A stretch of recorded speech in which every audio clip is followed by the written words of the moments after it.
Welcome to this online interview by Project Cargo Weekly. Our special guest of honor today is Mr. Etienne Vassallo. He is an oil and gas logistics consultant with Alajeal in Tripoli Company Limited in Libya. And he's a good friend of mine, actually a native of Malta. First and foremost, Etienne, welcome to this interview. Thank you, Bo. It's good to be here. You're always welcome. Let me start a little bit like I always do with asking you, as I do with everyone else, how did you end up in oil and gas logistics, and how did you end up in Libya, of all places? Yeah, okay. Well, my background in working in Malta was mostly shipping, logistics, and land transportation by trailer from Europe. Mm-hmm. And after, many years of that, this opportunity came to me to work in Libya, primarily exploration. That's how I started off there. So it's seismic, basically. Okay. And from there, slowly, so this was in 2005. So I've been in Libya now for the past 17 years. And I've done a bit of everything, let's call it this way. But my current position is as a logistics, offshore, and manpower director with Alajeal Oil Services. Mm-hmm. And we handle projects, manpower, whenever there's some shipments coming, I normally direct people to the right forwarders, because many people look at Libya as, volatile, which is true. I mean, there has been in the past years, mm-hmm. some turbulent, times where it wasn't very stable. But recently, things are improving. Hopefully, we will, at some point this year, have the elections, so that mm-hmm. at least there will be one government to govern this country, this oil-rich country. And the reason why I really felt happy that you have time for this interview is because Libya is a kind of unknown quantity for most of us. I mean, all we know is, say, Libya, the only thing you know is oil and Gaddafi. And most of the people have no clue about what goes on there. Put it in context for our viewers here, Etienne, a few geographics. The country is pretty big and the population is small, and it has sizable oil reserves, isn't it so? Yes, right now they are producing around 1 million barrels a day. So they're basically half of what they were producing pre-Revo. Mm-hmm. The population of Libya is 5 million. So when you consider the revenue that comes, especially with the current price of the barrel right now, it could be a very rich country. For example, Nigeria, they produce more, but the population is 80 million. So, of course, yes, it puts it in context. What are the main ports being used if we think here shipping in and out of the country, Etienne? I would say 3 main ports, which is Benghazi, mm-hmm. El Khorms, which is an hour away from Tripoli, mm-hmm. and Tripoli port. Okay. And there's also Misurata, which is very close to El Khorm. So really and truly, it's basically 3, but you can say 4. Let's put it this way. Right. And there are regular shipping lines coming into Libya? Yes, right now, yes. I mean, okay. they've all started. I mean, we're hoping that even the airlines now, some other airlines will also start to resume their flights to Libya international, I'm saying. Yes. Because right now we're a bit restricted to basically Tunisia and Istanbul with the local airlines. But there are talks that at some point more airlines will be resuming their flights there. Okay, so I suppose on a political standpoint, the Turkish are very active in Libya, I believe, right? Yes. Yes. Especially on the west side. Right. From another historical point of view, can you elaborate a bit on the history, not too long, of course, but just a couple of minutes on the good relationship between Malta and Libya? How does that come about? I mean, Malta, we all know, is a safe, so as much as can be here in Europe, safe country, and a good location in the Med. But how come it has special relations to Libya? Well, in the past, I would say in the 80s, one of the ministers of Malta, Dom Mintov, had very close ties with Gaddafi at the time. Okay. In fact, I remember during my days in the secondary school, the Arabic was compulsory, the Arabic language. And at the time I used to say, why am I learning Arabic? Little did I know that I'm going to spend, half of my life working there. Wow. So yes, the ties were quite good. And then when the sanctions hit Libya because of the locker beating, Malta was kind of the only country whereby the Libyans could take 2 vessels, Toletel and Garnata at the time they were called. Mm-hmm. And they used to sail to Malta to buy chocolates and pasta and rice and whatever they needed and sail back. In fact, during those times, a lot of Maltese companies made a fortune, Mm-hmm. So the relationship was quite close between the Libyan people and the Maltese. And they always respected Maltese workers working in Libya, so the ties were very good. Okay. I remember when I as you know yourself, I used to live in Malta between 2003 and 2006, and I actually had the one chance as part of a Finnish government delegation to visit Tripoli at that time. And I saw by my own eyes that coming out of Malta and staying at Corinthia Hotel, and the relationship was very good. And there were several flights from Malta to Libya in those days. So of course, how do you, when you go back to Libya now, can you fly direct from Malta, or is it now must be via Istanbul? Or there was a time whereby there was a company called Medavia who was chartering a smaller aircraft directly to Matika, which used to take 50 minutes. But now it's they suspended this flight. So going to Tripoli, you have to go either via Istanbul or via Tunis. Okay, so that's what you mentioned earlier. And 17 years in Libya. I mean, I'm very impressed. I mean, does it mean that you speak and understand? Yes, as I said, we had to learn Arabic way back in the secondary, so that helped. But obviously, when you spend all that time there and you're talking all the time with them, the Arabic language kind of. Plus, let's not forget, the numbers in Maltese are similar to the Arabic.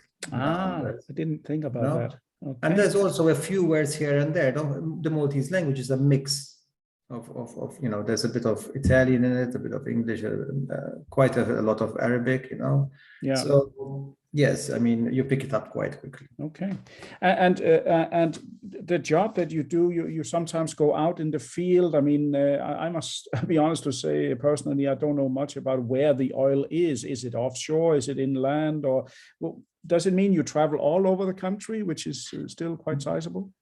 Well, mostly what I do is I visit the oil companies in Tripoli. Right.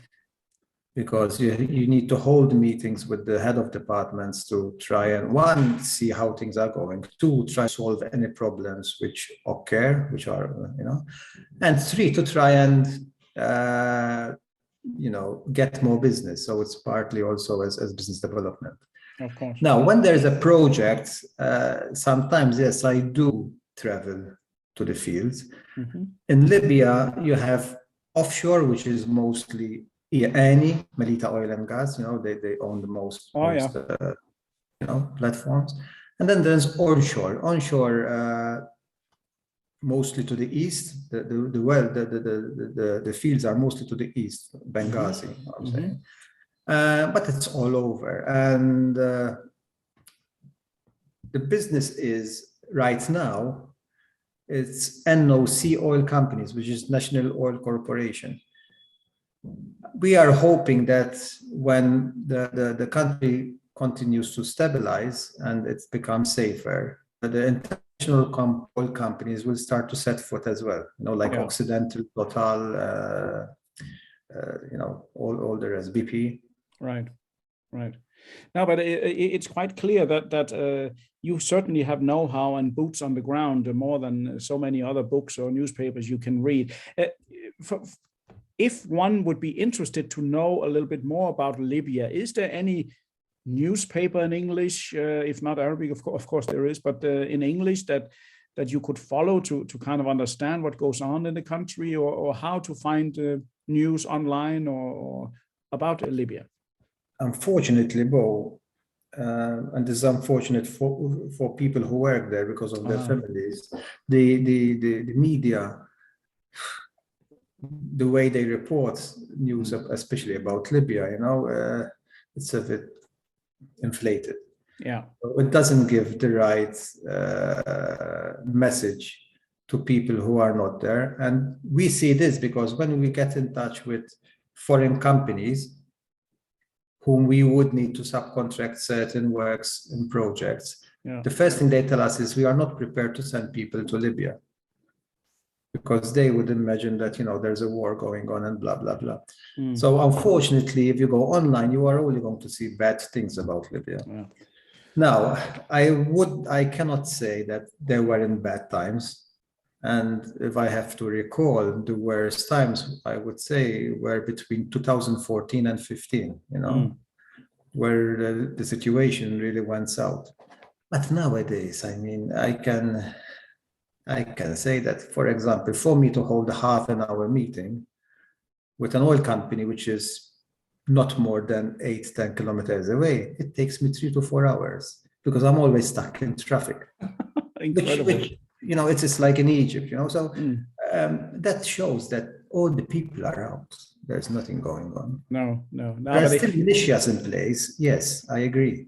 But, as long as no one... I do see your point. There is a lot of media, fake media around. And I must also say that we all know from our experience that bad news sell more newspapers than good news. Correct. Nobody wants to know that the people in Tripoli are doing well and it's come a long way since Gaddafi, and come and enjoy the scenery, so to speak. Nobody wants to read about that. They want to have scandal and disaster and whatnot. And it's both Western and, shall we say, Eastern media. It's really whom to trust nowadays. And you certainly have boots on the ground, not some journalist sitting in a boardroom in London writing something about Libya who hasn't been there, right? Correct. And in certain areas where they are more remote, say for example, south of Libya, where there's Ubari and Sabha, we have project works going on there because we do also pipeline construction. We provide our own security to ensure that any people we send, they are protected. And how do we go about that? The best way to go about that is, because I work with a local company, the first thing they do is, Libya is very tribal. So the first thing we do is we go and meet the leaders of that tribe, and we employ people from them. So like that, you're always protected. These are the in and outs that certain foreign companies wouldn't know. So, and then they will face issues, Yes. So what I can offer to the members of CLC and Project Weekly Cargo is that if anyone is interested in doing something there, be it with projects, be it with procurement, be it with shipping, they can always go through me, and I would give them my best suggestion or point them to the people I know they can trust, and then they can take it from there.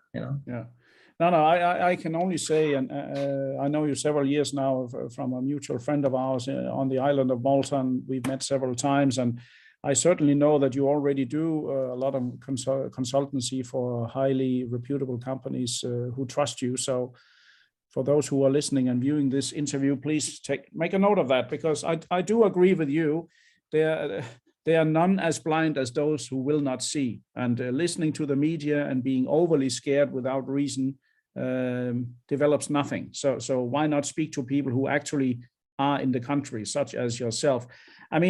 For you, you also know that in the media here in the West, there's been a lot of, all the immigrants coming out of Libya, and there's a lot of trafficking there and so on. Is that still an issue, or is that also being inflated? No, I would say that that is true, because all these immigrants that make their way from sub-Saharan countries to Libya, what they do is they stay there, work, collect the money, because they do the crossing. Their main target is Italy, so that then they infiltrate in Europe. But yes, it's not easy to control that. No, I understand. How often do you shall we say, shuttle between Malta and Libya? How is a work month or work week for you? Normally, I spend about 3.5 weeks in Libya, and then I come back to Malta and I spend a month here. But okay.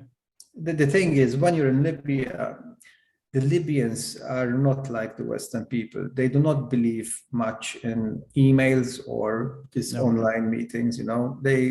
It's the physical contact, face-to-face meetings that gets you going. Yes. So I need to be there. But when I'm in Malta, then I just follow up with emails.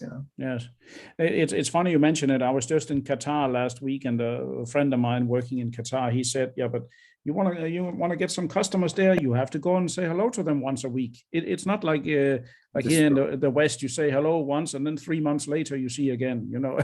You have to hang in there, and you can't keep your hands clean all the time and not see people. You actually have to get your, shall we say, bottom out of your chair and go and see people." Correct. And even the way when you meet them, it's not like we do, "Hi, Bo, how are you? Listen, I need a favor." It's like first you have to spend like the first 10-15 minutes just talking about family and how are they doing and this, and then it's right. It's a culture, and you have to respect that.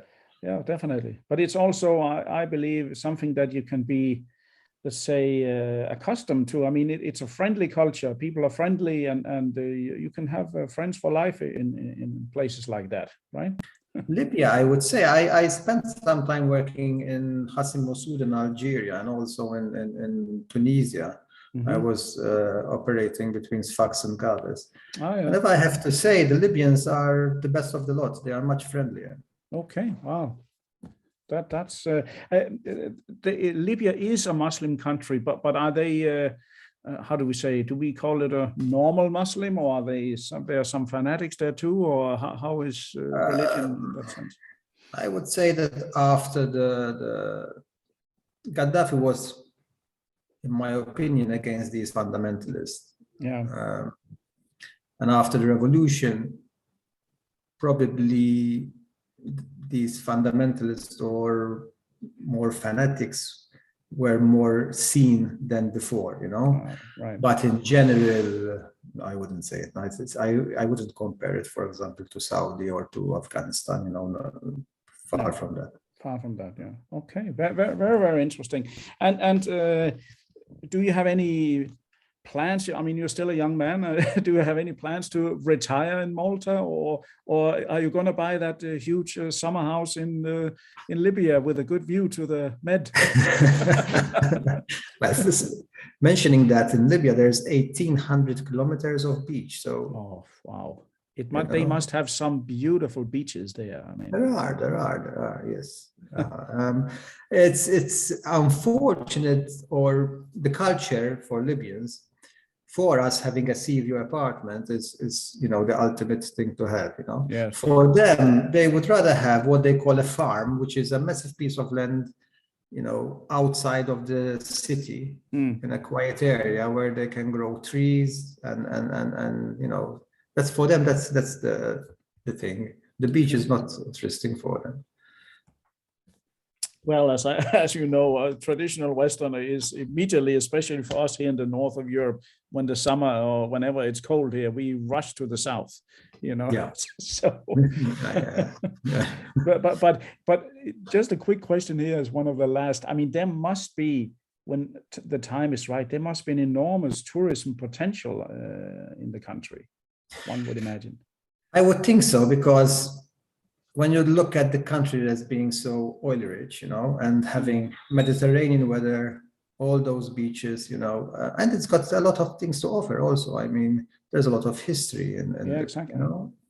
So yes, if they get their acts together, I mean, yes, it could be better than Dubai, I would say, because weather-wise, it's not as hot. I mean, we get 40 pluses in summer, but normally it's 20s and 30s, Yeah. Oh yeah, very pleasant. Which is fantastic. Yeah, definitely.